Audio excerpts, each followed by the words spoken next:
Next है nuclear density. As you know mass equals to volume into density होता है। So density, nuclear density का formula क्या होता है? The ratio of mass of nucleus to the volume of nucleus is called nuclear density. ठीक है ना। मैंने कंसिडर करा कि एक सब्सटेंस है, एक सब्सटेंस एक्स है जिसका एटॉमिक नंबर z है और एटॉमिक मास कितना है? E है। मैंने ये कंसिडर, साथ ही ये भी सपोज किया कि एक न्यूक्लियॉन का मास, जो सब्सटेंस है, एक न्यूक्लियॉन का मास स्मॉल m है। तो इस फंडा के बेस पर density of nucleus, mass of nucleus कितना हो जाएगा? एक न्यूक्लियॉन का मास क्या? अब न्यूक्लियॉन क्या होता है? Protons and neutrons which are present in nucleus, collectively known as nucleons. तो यहां पर एक का मास m है, टोटल a हो गया, तो क्या हो गया? am कर दो या फिर ma कर दो। ma अच्छा लगता है लिखने में। m क्या है? एक न्यूक्लियॉन का मास। a क्या है? Atomic mass. Volume of nucleus, volume of nucleus, nucleus का शेप क्या होता है? Spherical.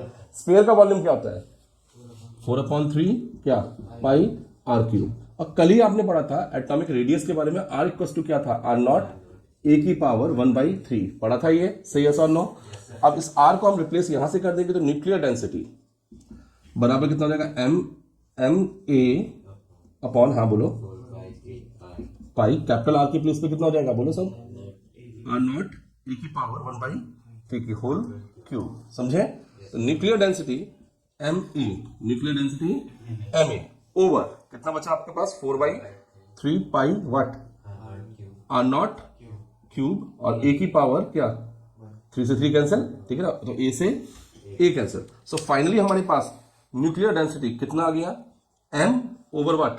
4/3 pi R naught cube. As you seen here कि m क्या है? न्यूक्लियॉन का मास कांस्टेंट रहेगा, 4/3 इज आल्सो कांस्टेंट, पाई की वैल्यू, आर नॉट की फिक्स वैल्यू होती है, कल ही बताई थी मैंने, 1.2 फर्मी या फिर 1.2 इंटू 10⁻⁻15 मीटर होती है ये वैल्यू आर नॉट की। So this entire term remains क्या? Constant. So we can say कि density of nucleus remains same for all the nucleus. So in other words we can also say कि density of nucleus is independent from mass number. Is it clear?